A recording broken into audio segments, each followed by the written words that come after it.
Ce temps qui nous est donné est peut-être l'occasion de créer des nouvelles perspectives. Alors aujourd'hui, on parle création.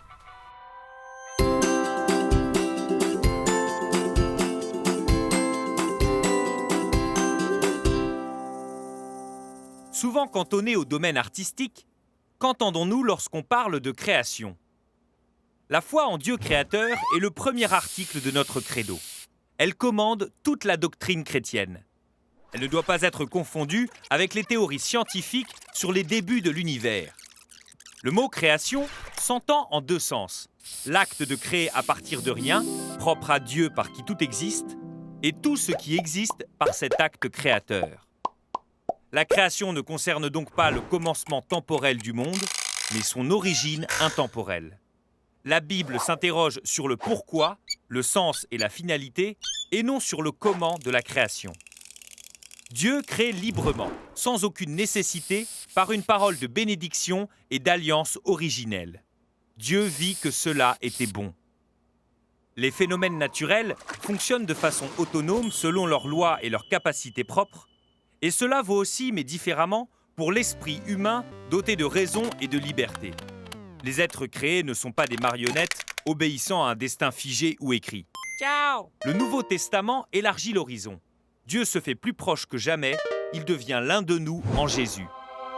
Avec le Christ, Dieu n'est plus seulement créateur, il devient Père, notre Père. Notre vocation de créature à son image est de nouer avec le Père une relation d'enfant de Dieu. C'est la base d'une fraternité universelle qui, dès la Genèse, nous rend responsables de la création. Dieu prit l'homme et l'établit dans le jardin d'Éden pour le cultiver et le garder. Dans l'encyclique Laudato Si, le pape François nous invite à repenser cette vocation originelle, notre coresponsabilité de la maison commune.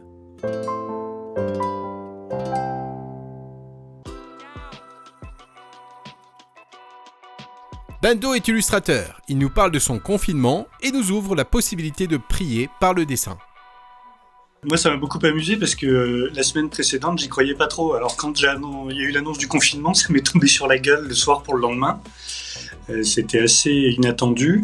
Dans le confinement, soit on le vit en étant complètement passif, en s'imaginant que le temps passe et puis qu'il faut attendre le terme, soit on le vit en prenant le temps et en l'occupant, et en l'occurrence, je pense que la rencontre avec le Christ, c'est pas du gâchis de temps. Voilà. Je pense qu'en fait, après la semaine de Pâques, après la semaine sainte, il y a eu une sorte de pause, et là, comme j'avais l'esprit plus libre, je me suis posé plus de questions. Un artiste, ça se pose toujours plein de questions sur ce qu'il fait. Est-ce que c'est intéressant? Est-ce que c'est beau? Est-ce que c'est apprécié? Là, il y avait des réactions, mais c'est pas un cœur sur Facebook qui vous dit si votre œuvre ou votre dessin elle vaut vraiment le coup. Donc, j'ai eu une période de flottement, et puis je me suis remis à ça, et puis à dessiner, et en m'interrogeant beaucoup plus. En fait, j'ai dessiné des choses pour moi, c'est-à-dire qu'est-ce que Jésus était en train de me dire sur le moment.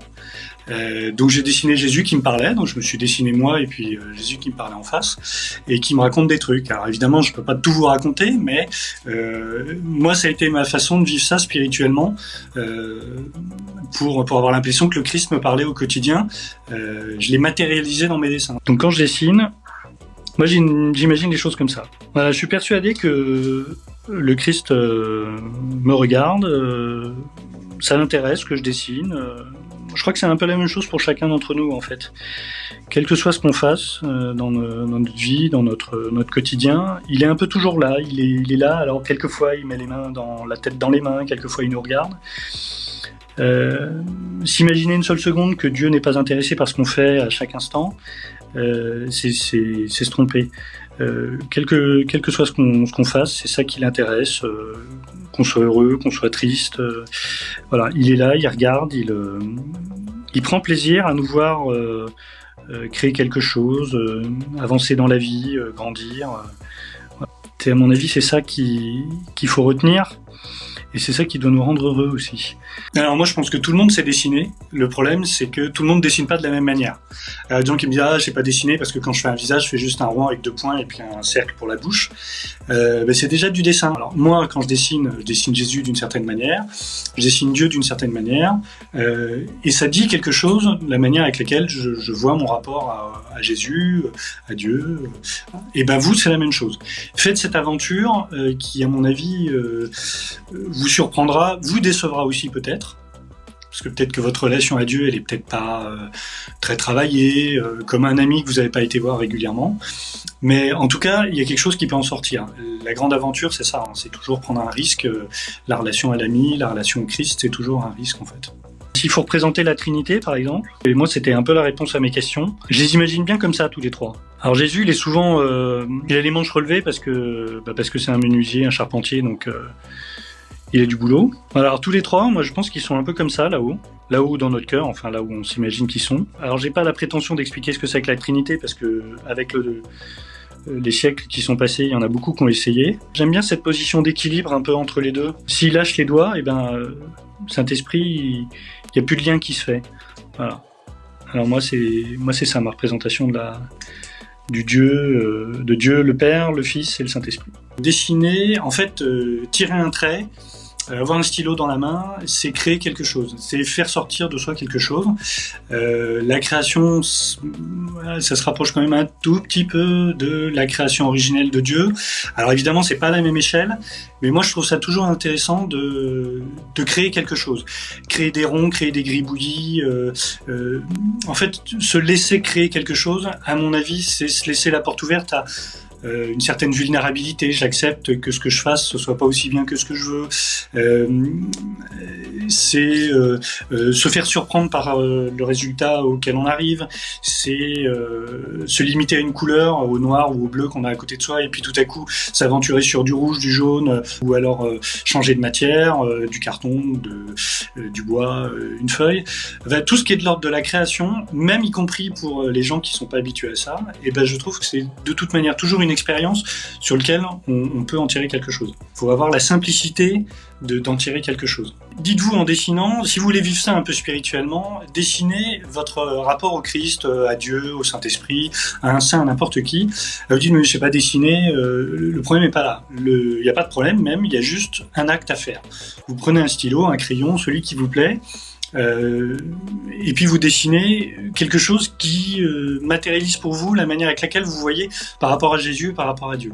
Je suis incapable de vous dire ce que vous allez sortir parce que c'est pas moi qui ai cette relation à Dieu, c'est vous, mais c'est toujours intéressant. Dessiner Dieu qui vous console ou qui s'intéresse à vous. Vous avez perdu peut-être quelqu'un qui vous était proche depuis le début, soit de l'année, soit à cause des événements actuels. Dessiner la manière avec laquelle vous imaginez qu'elle sera accueillie par Dieu. Et ce dessin, une fois que vous l'avez fait, vous le pliez, ou si vous préférez le plier pour le fermer, le mettre de manière plus intime, et puis vous le mettez à un endroit où vous savez que vous et Dieu, vous le trouverez, où vous l'avez posé. Et ça, à mon avis, c'est une prière. Je vous ai parlé avant de la création, à mon avis, c'est la même chose. Vous avez créé quelque chose de votre relation à Dieu en dessinant, et vous lui offrez. Alors évidemment, vous allez me dire, ah oui, mais ça, mon dessin, il le voit pas comme un humain.